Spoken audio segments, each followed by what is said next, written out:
O Senhor esteja convosco. Proclamação do Evangelho de Jesus Cristo segundo Marcos.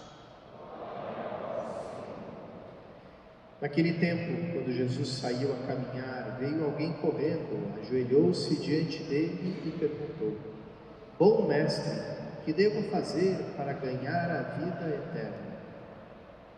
Jesus disse: Por que me chamas de bom? Só Deus é bom e mais ninguém. Tu conheces os mandamentos: não matarás, não cometerás adultério, não roubarás, não levantarás falso testemunho, não prejudicarás ninguém, honra teu pai e tua mãe. Ele respondeu: Mestre, tudo isso tenho observado desde a minha juventude. Jesus olhou para ele com amor e disse: Só uma coisa te falta.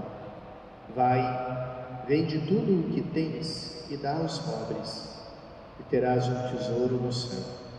Depois, vem e segue-me.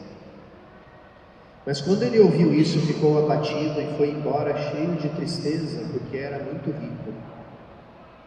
Jesus então olhou ao redor e disse aos discípulos: Como é difícil para os ricos entrar no reino de Deus. Os discípulos se admiravam com essas palavras, mas ele disse de novo: Meus filhos, como é difícil entrar no reino de Deus. É mais fácil um camelo passar pelo buraco de uma agulha do que um rico entrar no reino de Deus. Eles ficaram muito espantados ao ouvirem isso e perguntavam uns aos outros: Então, quem pode ser salvo? Jesus olhou para eles e disse: Para os homens isso é impossível, mas não para Deus. Para Deus tudo é possível. Pedro então começou a dizer-lhe: Eis que nós deixamos tudo e te seguimos. Respondeu Jesus: Em verdade vos digo, quem tiver deixado casa, irmãos, irmãs, pai, mãe, filhos, campos, por causa de mim e do Evangelho, receberá 100 vezes mais agora, durante esta vida, casa, irmãos, irmãs, mães, filhos e campos, com perseguições, e no mundo futuro a vida eterna. Palavra da salvação. Glória a vós, Senhor.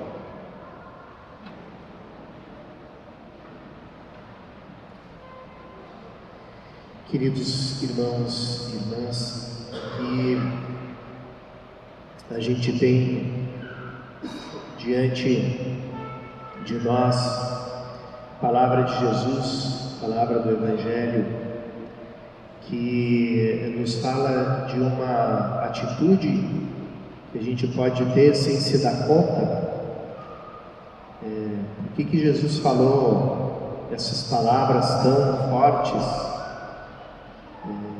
Porque o jovem veio a ele por um lado com um coração bom, com uma sede e com uma intuição que é muito importante para nós daquilo que falta, porque para ele parecia que não faltava nada. Ele era rico e ele era bom também no nível da ética humana, observava os mandamentos. Então, mesmo tendo o bem-estar e tendo a conduta ética, ele sentia que ainda faltava alguma coisa para o reino de Deus. Mas ele, de alguma forma, faz a pergunta errada e tem a atitude errada, que é: o que eu devo fazer para possuir a vida eterna? Para ele, a vida eterna é uma coisa que se possui, é uma coisa que você deve fazer algo para conseguir, e portanto que ela é uma obra tua e não a obra de Deus em ti. E ele, para encontrar a maneira de chegar e de obter, de possuir a vida eterna, ele se dirige a Jesus, não como alguém que te dá a vida, ou alguém que te salva, mas como um mestre, como um guru, Quantas vezes e quantos cristãos olham para Jesus da mesma maneira? Jesus é aquele sábio que nos vem ensinar o caminho de como nós temos que ser melhores e como nós temos que construir uma civilização e uma sociedade que tenha abundância para todos. Então, ali Jesus é reduzido a um mestre e a um guru. E a humanidade não precisa mais de gurus e de mestres, já teve bastante. Quantos sábios, quantos filósofos, quantos líderes religiosos teve e continua tendo. Jesus não veio para ser mais para nos dizer como a gente deve se comportar. Ele veio nos trazer a vida e veio nos dar a sua vida, que é a vida de amor e de comunhão com o Pai e com o Espírito Santo. Essa é a vida que Ele veio nos dar, e essa vida não pode ser comprada, não pode ser possuída, só pode ser acolhida na fé e no amor. Só pode ser acolhida na entrega, porque Cristo faz a entrega total de si mesmo a nós. Ele nos dá a sua vida. E a gente, enquanto espera a vida de outra coisa que não seja Ele, a gente não dá espaço para que a vida dele viva em nós e se manifeste em nós. O jovem não conseguiu colocar Cristo na vida dele porque o espaço já estava ocupado com as coisas das quais ele pensava que podia ter felicidade. E o que Cristo pediu para ele foi um esvaziamento.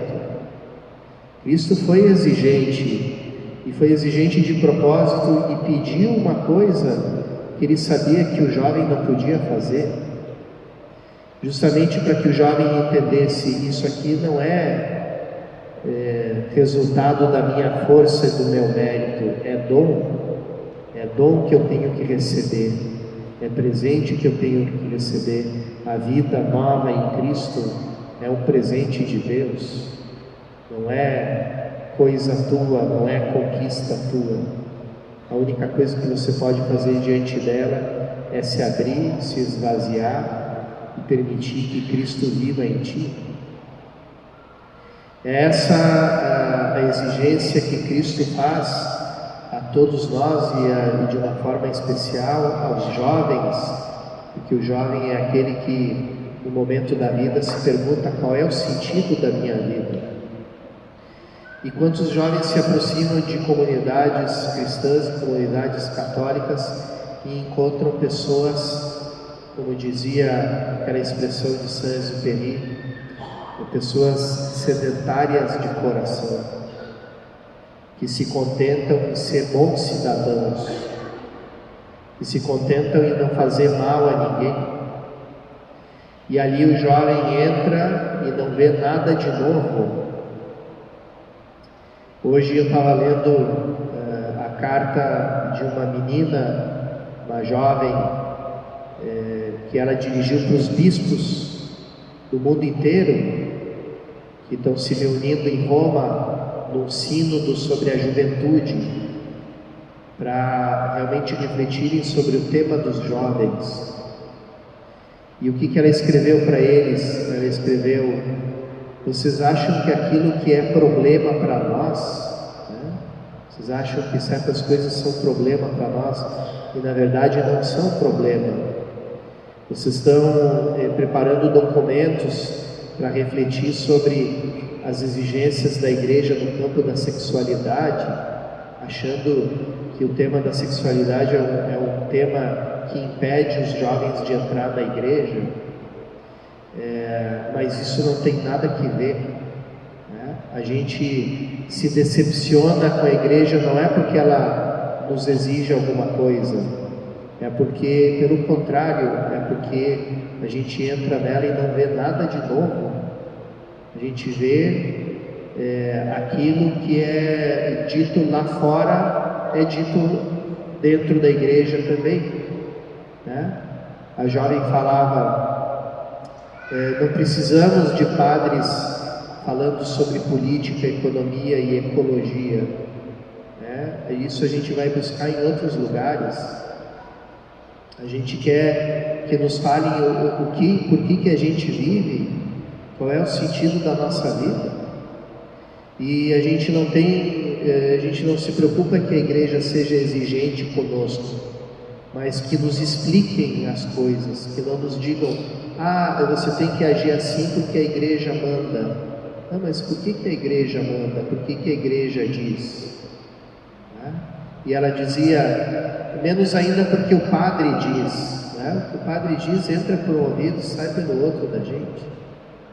Né? O que a gente quer saber é por que a igreja nos convida a ter uma vida nova, por que ela nos convida a abraçar o amor por inteiro e não viver de migalhas de amor.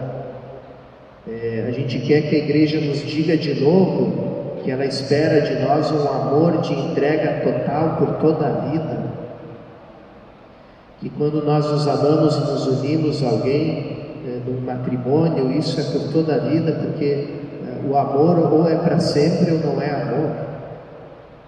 Então, esse é o apelo que os jovens fazem para nossas comunidades. Eles nos pedem autenticidade.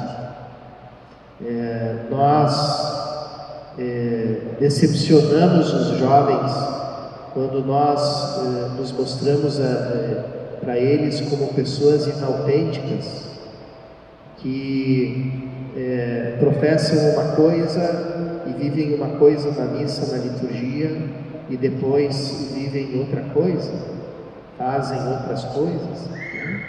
A gente está vivendo numa época em que nós cristãos e nós católicos estamos escutando as palavras de Cristo e depois nas nossas redes sociais e nos nossos grupos de WhatsApp dizemos coisas que fazem os anjos do céu ficarem vermelhos de vergonha, né? Pela falta de caridade, pela ira, tudo aquilo que São Paulo diz, né? As coisas impuras nem se devem se nomear entre vós, né? Toda ira, amargura, irritação, palavras feias de baixo calão, tudo isso deve ficar longe da comunidade cristã. Então são essas faltas de autenticidade que fazem que o jovem entre numa igreja, olhe para os lados e diz: isso aqui é mais do mesmo, vou procurar o sentido da minha vida em outro lugar, que aqui não tem nada para me dizer de novo, nada para me oferecer. Então, irmãos e irmãs, que Jesus nos pede hoje, e Ele nos olha com esse mesmo olhar com que olhou o jovem, o olhar de amor, Ele nos pede: deixa tudo, deixa essa maneira tão mundana de viver e abraça a vida nova, a vida no Espírito Santo, a vida na comunhão com Deus. E aí você vai se tornar uma luz e você vai arrastar tantos outros jovens e tantas outras pessoas para a mesma família e para a mesma comunhão com Deus. Jesus, nessa Eucaristia, que é a maior prova de amor dele por nós, de entrega total, nos ensine também a fazer a entrega total de nós mesmos.